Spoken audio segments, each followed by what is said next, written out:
Números 6. Habló Yahvé a Moisés diciendo: Habla a los hijos de Israel y diles: si un hombre o una mujer hace un voto especial, el voto de Nazareo, consagrándose a Yahvé, se abstendrá de vino y de bebida embriagante. No beberá vinagre de vino ni de otra bebida embriagante. No tomará zumo de uvas, ni comerá uvas frescas ni secas.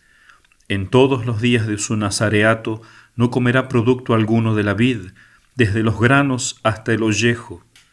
Durante todo el tiempo de su voto de nazareato no pasará navaja sobre su cabeza. Hasta cumplirse los días por los que se consagró a Yahvé, quedará santo y dejará crecer libremente su cabellera. En todos los días de su consagración a Yahvé no entrará donde haya un muerto.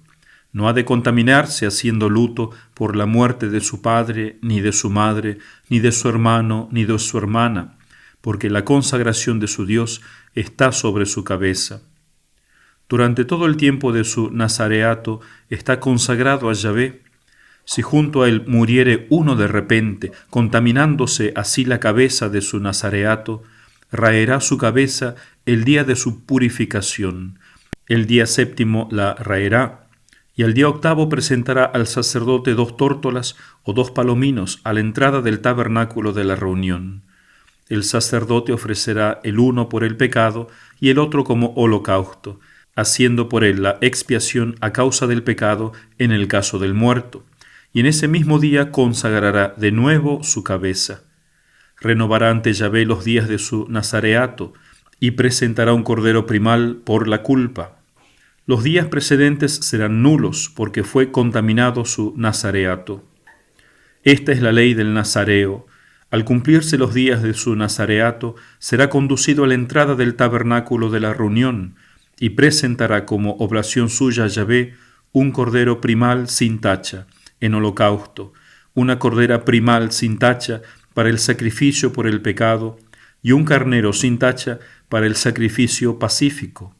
Un canasto de panes ácimos, tortas de flor de harina amasadas con aceite y galletas sin levadura untadas de aceite, juntamente con la oblación y las libaciones respectivas. El sacerdote lo presentará delante de Yahvé y ofrecerá su sacrificio por el pecado y su holocausto. Ofrecerá también a Yahvé el carnero como sacrificio pacífico, junto con el canasto de los panes ácimos. Después presentará el sacerdote la ofrenda y la libación. El nazareo raerá la cabeza de su nazareato a la entrada del tabernáculo de la reunión, y tomando su cabellera consagrada, la echará al fuego que arde debajo del sacrificio pacífico. El sacerdote tomará entonces la espaldilla ya cocida del carnero, una torta ácima del canasto y una galleta sin levadura, y los pondrá en las manos del nazareo, después que éste se haya raído la cabeza consagrada, y los mecerá el sacerdote como ofrenda mecida ante Yahvé. Es cosa santa que pertenece al sacerdote, a más del pecho mecido y de la espaldilla alzada. Y después podrá el nazareo beber vino. Esta es la ley del nazareo, que ha hecho voto y de su oblación a Yahvé con motivo de su nazareato, fuera de lo que agregue según sus recursos. Conforme al voto que haya hecho, así ha de hacer, además de lo ordenado por la ley del nazareato. Habló Yahvé a Moisés diciendo: Habla a Aarón y a sus hijos y diles: de esta manera bendeciréis a los hijos de Israel, les diréis: Yahvé te bendiga y te guarde. Haga Yahvé brillar sobre ti su rostro y tenga misericordia de ti. Vuelva Yahvé su rostro hacia ti y te conceda la paz. Así pondrán mi nombre sobre los hijos de Israel y yo los bendeciré. Palabra de Dios, te alabamos, Señor. Comentario.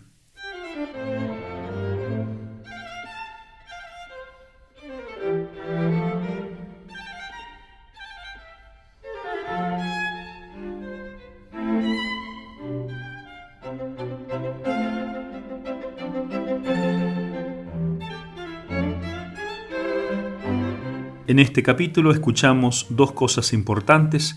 Una es la ley del nazareato y lo segundo es la bendición sacerdotal. Dice Monseñor Straubinger que este nazareato es una de las instituciones más sagradas del Antiguo Testamento. Nazareo significa separado. Por eso los nazareos formaban la clase de los laicos consagrados a Dios de un modo particular. Había dos clases de votos de nazareo, una temporal, que comúnmente duraba 30 días, y era un voto que se hacía por alguna urgente necesidad o para implorar una gracia especial. O también había gente que lo hacía por puro amor a Dios o para consagrarse al servicio divino, como vemos en el caso del Antiguo Testamento, y leeremos en el libro de los Jueces la vida de Sansón. Dios le pide a su madre que lo consagre ya desde niño como nazareo. También el profeta Samuel, que va a ser el último de los jueces, va a ser consagrado por su madre al templo. Y por supuesto también San Juan Bautista, el primo de nuestro Señor. Estos tenían el voto del nazareato perpetuo. Eran dos modos de hacerlo: temporal, por 30 días, por ejemplo, o perpetuo. Entonces, todavía el pueblo se está preparando para partir, y con esta institución del nazareato, que ya existía sin duda mucho antes, aquí solamente Dios la organiza, la clarifica, y con esta institución queda completo el cuadro del pueblo que marchaba. Y toda esta organización, dice Monseñor Dolindo, completa la figura profética de la Iglesia Católica, como está organizada actualmente: el pueblo, los sacerdotes y entre medio los religiosos. Por ejemplo, las monjitas que hacen votos religiosos. También hay hombres que se consagran a Dios, a ellos se les llama hermanos. Pero también existen los sacerdotes que quieren consagrarse todavía de un modo más radical, parecerse más a Cristo, y hacen estos votos religiosos. O sea, además de tener el carácter sacerdotal, quieren vivir como estos nazareos, más separados del mundo, más consagrados a Dios. Por eso se hace la diferencia entre sacerdotes diocesanos, que pertenecen a una diócesis, y los sacerdotes religiosos que hacen estos tres votos: jesuitas, franciscanos, en el caso nuestro del Verbo encarnado. Entonces la palabra nazir significa separado, aunque también tiene otro significado, pimpollo, como se lee en Isaías 11:1. Por eso nuestro Señor Jesucristo es llamado Nazareno, en primer lugar porque Él se cría en la región de Nazaret, pero también tiene este significado de ser el pimpollo profetizado por Isaías y por ser sobre todo consagrado.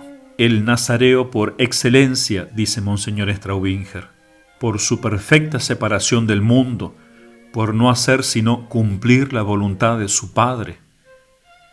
Los nazareos en el Antiguo Testamento tenían tres obligaciones. Primero, era no beber vino ni ninguna bebida embriagante. Segundo, era no cortarse el pelo, no pasar navaja sobre su cabeza y no tener contacto con los muertos o con los ritos funerarios. Incluso si alguien moría repentinamente a su lado, se consideraba él como que había pecado y tenía que ir y ofrecer un sacrificio y comenzar nuevamente el periodo de su nazareato.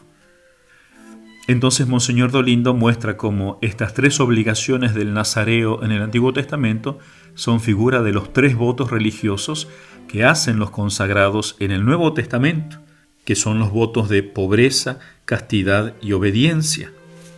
La pobreza que se ve en la privación del vino, la castidad que se ve en cómo tenía que evitar el contacto con los muertos, y la obediencia en la consagración de su cabeza, en dejarse crecer el cabello. Estas tres cosas, dice Monseñor Dolindo, ya figuraban la futura santidad de los religiosos de la Iglesia Católica. Y por supuesto figuraban estas virtudes que vivió nuestro Señor en un grado perfectísimo. Fue inmaculado, pobre y obediente hasta la muerte.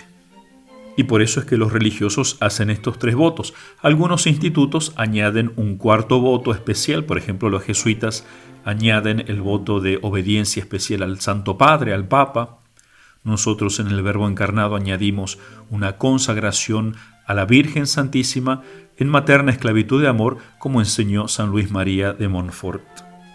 Entonces, primero el nazareo se abstenía de cualquier licor embriagante, como un acto de penitencia. Era para mantener limpia y serena la mente, y por supuesto esto ayudaba a que su carácter sea más sereno y sobre todo para que rece y medite mejor. También el religioso actualmente se consagra a Dios por una vida penitente para conservar su mente y sus 5 sentidos en tal orden y serenidad de ser capaces de meditar constantemente las cosas divinas. Por supuesto, no se prohíbe el alcohol. Un religioso puede beber bebidas alcohólicas, a diferencia del nazareo en el Antiguo Testamento. Lo que se prohíbe es embriagarse, como le dijo nuestro Señor a San Pedro: mata y come. San Pedro no quería comer de los animales prohibidos en la antigua ley, pero Cristo le dice: ya esa ley ha caído, todo lo que él hizo es bueno. Y por eso el primer milagro que hizo es del vino. Convirtió el agua en vino, significando la alegría. Entonces la bebida alcohólica es solamente un auxiliar, pero no está prohibido en el Nuevo Testamento. Pero lo que sí está obligado el religioso es a no embriagar su alma, en no beber de las fuentes mundanas. Y pasa, podemos ser sacerdotes, religiosos, laicos, muy entregados a Dios, pero buscando continuamente embriagarnos de sentimientos religiosos. Queremos estar siempre consolados, estamos buscando emociones fuertes constantemente para estar bien, y si no tengo esas emociones fuertes, entonces me desanimo, no rezo, no hago el bien, no obedezco. Obedezco cuando me siento bien, hago las cosas cuando me siento bien, y eso está mal. Eso es buscar embriagarse en las cosas mundanas. En segundo lugar, el nazareo no se cortaba la cabellera. Antiguamente eso era un desprecio a la vanidad mundana. Hoy en día sucede al contrario. Un religioso, dice el padre Dolindo, que cuida mucho su cabello o incluso su barba, su bigote, está probablemente buscando complacer a las criaturas, dice el padre Dolindo, con este excesivo cuidado de verme bonito para las criaturas. Nosotros los religiosos en el Nuevo Testamento más bien preferimos raernos el cabello, o sea, tener el cabello corto, para adornarnos más bien de la corona de espinas de Jesús. ¿Y cuál fue la corona de espinas de Jesús? Ser obediente a su Padre hasta la muerte. Él se dejó poner la corona de espinas. Así también nosotros no buscamos la vanidad mundana, sino más bien la obediencia. Y finalmente el nazareo no podía entrar en la casa donde había un muerto. Los religiosos actualmente no significa que no podamos ir a un funeral, sino que no tenemos que frecuentar los ambientes mundanos, porque son como muertos. Sus almas están muertas a Dios y nos pueden contaminar. Por supuesto, tenemos que hacer apostolado con ellos, pero no tenemos que acostumbrarnos a habitar en esos ambientes, que nos gusten esos ambientes mundanos. Incluso la Biblia dice que si moría improvisamente una persona al lado de un nazareo, se consideraba que ese nazareo había pecado. Le había sucedido eso como un castigo divino. Así lo interpretaba y por eso iba al templo a ofrecer un sacrificio. Monseñor Dolindo dice que también puede pasarle a los religiosos, que una persona se nos apegue pecaminosamente, se enamore de nosotros, que es como un alma muerta por dentro, porque al sacerdote o a la monjita uno no tiene que amarlos desordenadamente con enamoramiento mundano, sino como imágenes de Cristo, de la Virgen. Y si esa persona se ha apegado de mí, probablemente significa que yo me he descuidado en el testimonio que tenía que dar. Entonces hay culpa de mi parte. Yo de alguna manera contribuí a la muerte espiritual de esa persona. El que verdaderamente ama al Señor, dice Monseñor Dolindo, no atrae sobre sí a ninguna criatura muerta a la gracia de Dios, sino que la repele y la empuja severamente a cambiar de vida. Muchas veces hay que hacer así. Hay que ser fuerte con las personas, alejarlas de nosotros cuando vemos que se apegan de un modo indiscreto, para que realmente se enamoren de Dios. Finalmente, el nazareo, cuando terminaba su voto temporal, tenía que presentarse al tabernáculo con todas las ofrendas. Una ofrenda de holocausto, una ofrenda de sacrificio expiatorio por sus pecados y una ofrenda pacífica. Algún día, al final de nuestra vida, nos vamos a presentar ante Dios y tenemos que prepararnos para presentarnos con una vida consumada en holocausto por Dios, ofreciéndonos todos los días como víctimas por los pecados, los nuestros y los del prójimo, y en acción de gracias, dándole gracias a Dios por nuestra vocación. Ahora, este capítulo termina con la bendición sacerdotal. Monseñor Dolindo dice que tendrá que ver una cosa del nazareato con la otra, la bendición sacerdotal, porque están unidos aquí. Y tiene mucha lógica, dice él, porque los nazareos eran figura del nazareno que iba a venir, el Salvador del mundo, de Jesucristo. Y en esta triple bendición sacerdotal, que no era la única, pero era la principal que daban los sacerdotes del Antiguo Testamento, en esta bendición sacerdotal o arónica, en las tres oraciones que hace, se puede ver una alusión a la Santísima Trinidad, a cada una de las tres personas, o también una alusión especialmente a Cristo. ¿Por qué? Porque Cristo va a ser la bendición que el Padre va a mandar. Por eso dice, Yahvé te bendiga y te guarde. Nosotros esperamos la bendición de su Hijo. La segunda parte dice, haga Yahvé brillar sobre ti su rostro. Cristo ha sido el rostro del Padre para nosotros. En Él nosotros vemos la imagen de Dios. Cristo ha brillado como un sol sobre el mundo entero y sigue brillando e iluminando las almas. Y finalmente dice, vuelva Yahvé su rostro hacia ti y te conceda la paz. Porque Cristo es el que hace la paz entre Dios y nosotros. Él cancela nuestro pecado para que nosotros podamos estar en paz con Dios y con todos los hombres. En fin, esta es la oración que también usaba San Francisco de Asís, y por eso también se le llama la bendición de San Francisco. Esta bendición se encuentra en el misal, o sea, los sacerdotes, especialmente los domingos, al final de misa, en vez de dar la bendición simple, pueden dar la bendición solemne. Hay muchas opciones y una de ellas es esta, la bendición arónica o bendición de San Francisco, le diríamos hoy. Y brevemente tenemos que hablar del quinto doctor de la Iglesia, que se llama San Cirilo de Jerusalén. Es el único doctor que fue obispo en la tierra de Cristo, en Tierra Santa. Por casi 38 años fue obispo en Jerusalén. El mismo tiempo que unos siglos antes, San Pedro había sido papa, 38 años, el papado más largo. Entonces, Cirilo fue 38 años obispo en Jerusalén, y por eso es que se lo conoce como Cirilo de Jerusalén. No se sabe tampoco a ciencia cierta dónde nació, pero sí por sus catequesis podemos afirmar que pasó su juventud en Jerusalén, pues en esas catequesis habla como un testigo presencial de muchos detalles de los lugares santos antes que Constantino hiciera construcciones allí y reformas. Y un escritor moderno decía, la vida de San Cirilo de Jerusalén podríamos describirla como una edición breve de la vida de San Atanasio, el segundo doctor de la Iglesia que hemos considerado. ¿Por qué? Porque ambos fueron expulsados varias veces de su diócesis a causa de la persecución arriana. Aquí tenemos que decir que por un tiempo se lo consideró poco ortodoxo. O sea, algunos creían que no era tan fiel a la doctrina católica, sino que era más bien amigo de los arrianos, filoarriano. Al contrario, los arrianos lo acusaban de lo contrario. Y uno de estos incluso fue San Jerónimo, otro de los padres de la Iglesia, que tuvo temor por un tiempo de que Cirilo fuese filoarriano, amigo de los arrianos, porque de hecho había sido ordenado obispo por otro obispo filoarriano, del cual por supuesto San Cirilo luego se va a apartar, se va a oponer a él, y este obispo lo va a hacer expulsar de su diócesis. Cirilo fue expulsado 3 veces de su diócesis, primero en el 358, luego en el 360, aunque por breves periodos. Pero el tercer exilio que él sufrió duró 11 años. Del 367 al 378 tuvo que abandonar su diócesis de Jerusalén. No solamente por motivos doctrinales, porque San Cirilo sí se oponía a los arrianos, sino también por motivos eclesiásticos, porque San Cirilo defendía los derechos de la sede apostólica de Jerusalén. Jerusalén fue la primer diócesis que existió. Allí es donde murió nuestro Señor, allí es donde nació la Iglesia.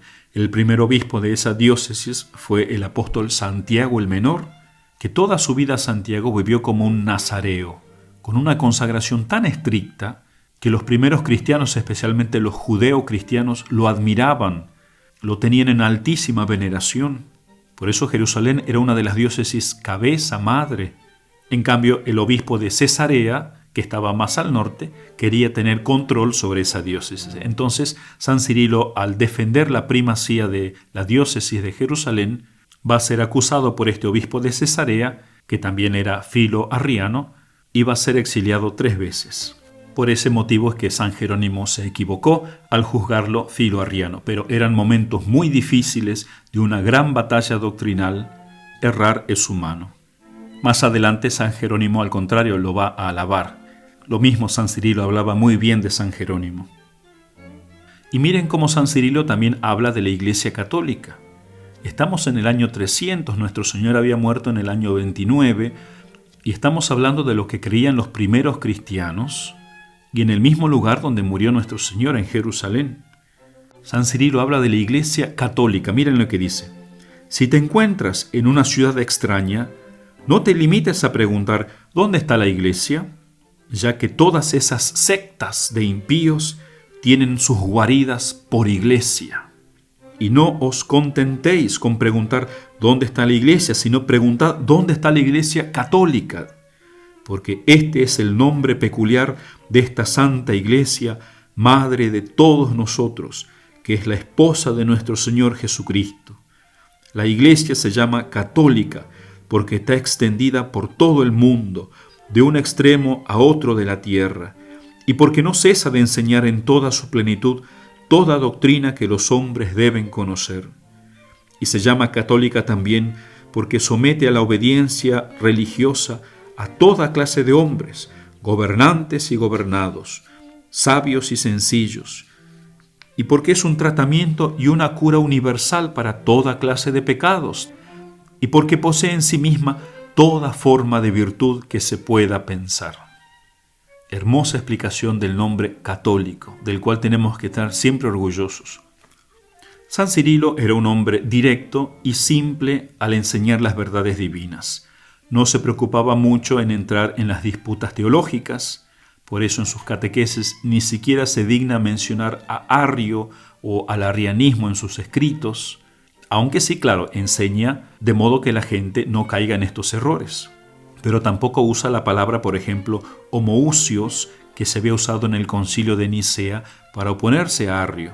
No porque no estuviese de acuerdo, sino que no entraba en estas disputas teológicas, prefería enseñarle a los que se iban a bautizar, a los catequizandos, de un modo más directo y simple.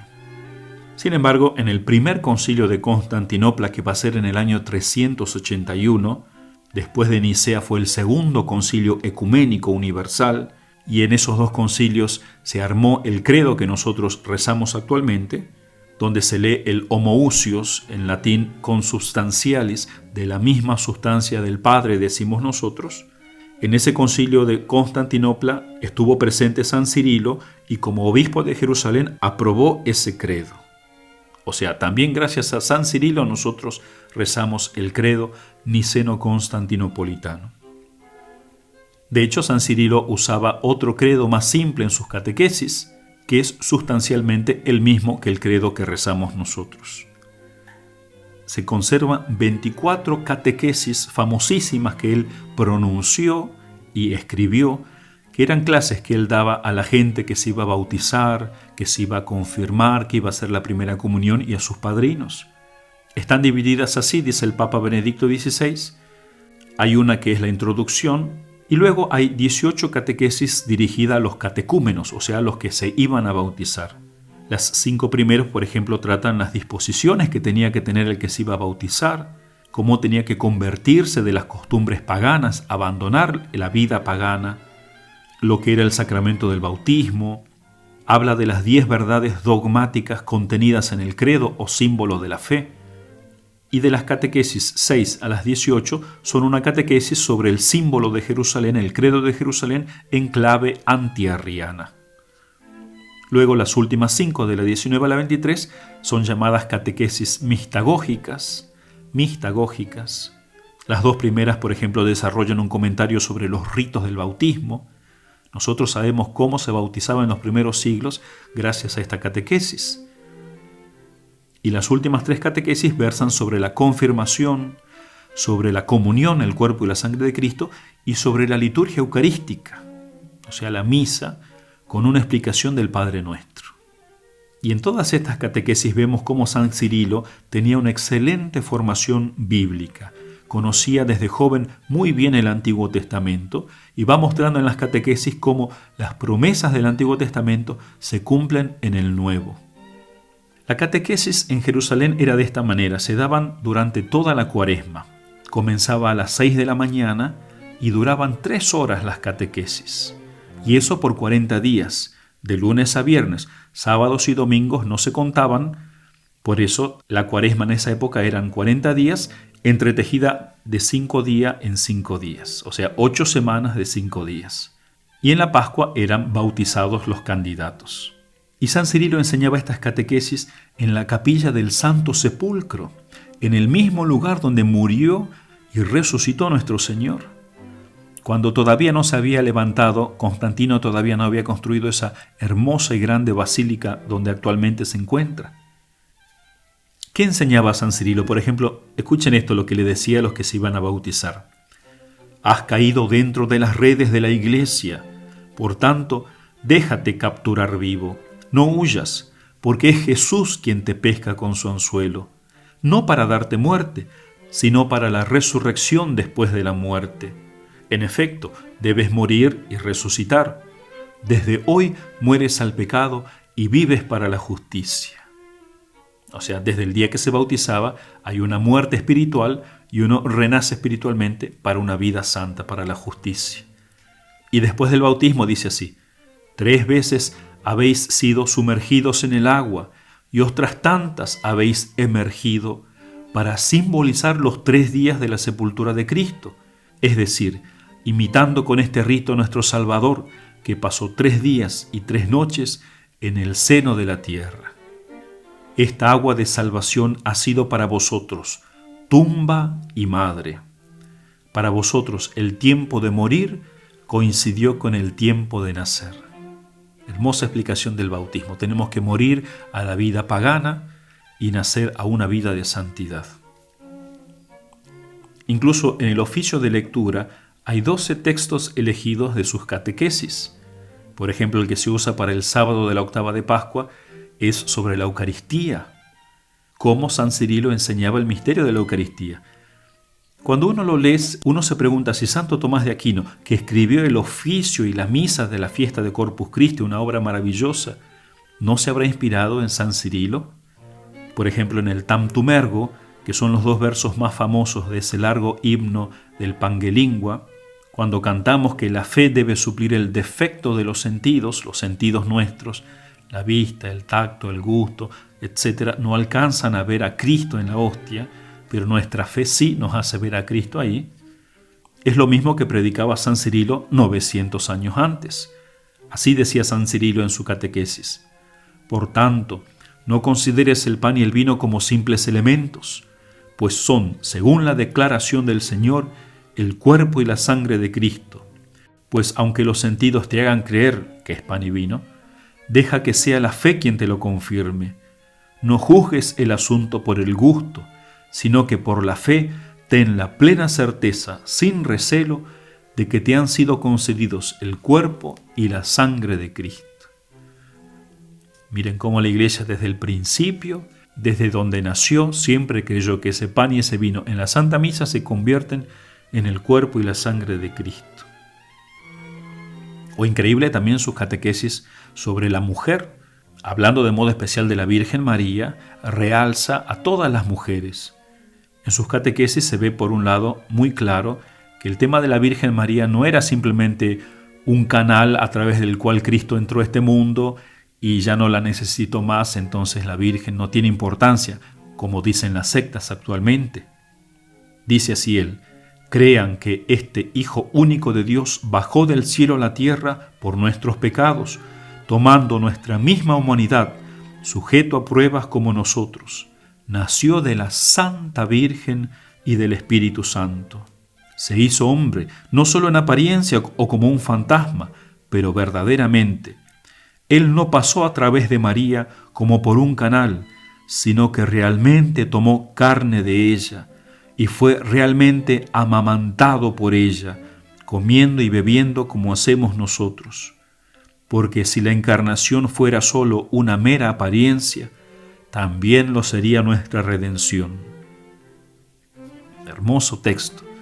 Y tiene otro texto que es para seguir siendo estudiado, sobre el papel de la mujer en la salvación. Dice así: primero, el sexo femenino estaba obligado a dar gracias a los hombres, porque Eva, nacida de Adán y no concebida de una madre, era en cierto sentido nacida del hombre.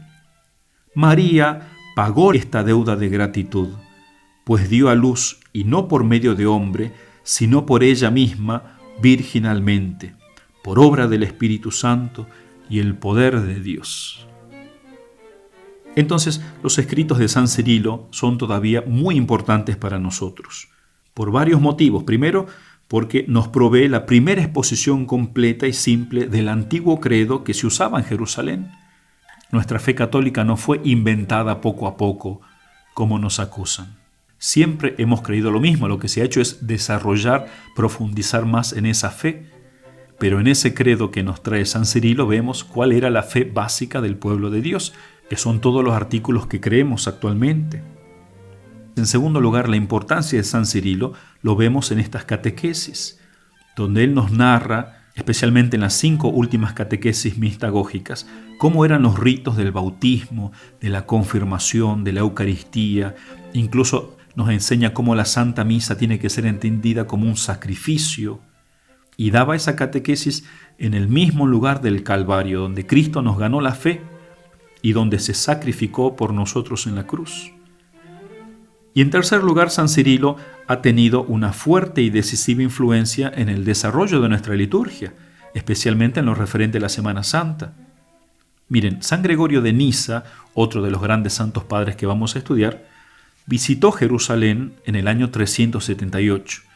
San Cirilo todavía estaba exiliado, faltaba poco para que regresase de esos largos 11 años de exilio. Y San Gregorio se desanimó mucho al ver el estado de inmoralidad que reinaba en la tierra de Jesús. Y de hecho escribe así: no hay impureza que no se practique allí: adulterio, robo, idolatría, envenenamientos, peleas, asesinatos. Por eso miren lo que pasa cuando en una diócesis faltan los obispos, los sacerdotes. Se viene abajo moralmente. Por eso cuando San Cirilo regresó, tuvo muchísimo trabajo. En el año 379 va a regresar, se va a poner a trabajar duro para reorganizar nuevamente la iglesia y sanar la triste situación. Y en pocos años se vieron maravillosos cambios. En los escritos de la peregrina Eteria, que visitó Jerusalén 15 años después del retorno de San Cirilo, encontró paz, cooperación entre las iglesias de la ciudad. Cuenta ella que se observaba la práctica de la Semana Santa, se conmemoraba el Viernes Santo como un día especial, había procesiones a los lugares sagrados donde Cristo sufrió. Ella lo hace como peregrina. Muchísima gente de todo el mundo peregrinaba, especialmente la Semana Santa, a los lugares santos donde Cristo sufrió. El que lo pueda hacer tiene que hacerlo alguna vez en su vida. Entonces, toda esta reorganización que hizo San Cirilo, a la larga influyó en la liturgia, especialmente la liturgia de Semana Santa, que nosotros celebramos hoy en día. Entonces, no escribió mucho San Cirilo, o al menos no han llegado mucho a nosotros, sino estas catequesis, que son un gran tesoro de la cristiandad naciente y todavía para seguir estudiando nosotros hoy en día. Sobre todo aquellos que son catequistas en su parroquia, aprendan del ejemplo de San Cirilo, récenle a él y pídenle que les ayude a lograr esa combinación de una enseñanza profunda y a la vez sencilla a los que vienen a recibir los sacramentos. Y después de instruirlos hay que rezar por ellos para que lleven realmente una vida santa y no vuelvan a la vida mundana. Por eso San Cirilo en sus catequesis, y con esto termino, les enseñaba a los jóvenes, a los adultos que se venían a bautizar, que luchasen por llevar una vida pura y no caer en los pecados especialmente carnales. Les decía así: no mancillemos por un breve placer un cuerpo tan grandioso, tan noble que tenemos. porque corto y momentáneo es el pecado, pero la vergüenza por muchos años y para siempre. Los que practican la castidad son ángeles caminando sobre la tierra. Desterrad de vosotros toda vanidad, y toda mirada sensual, y todo andar licencioso, y todo vestirse vaporoso, y el perfume que incita al placer. Tened más bien por perfume la oración, que es el dulce olor, y la práctica de las buenas obras, y la santificación de nuestros cuerpos, para que el Señor, nacido de la Virgen, diga también de nosotros: habitaré en ellos, y andaré en ellos, y seré su Dios, y ellos serán mi pueblo.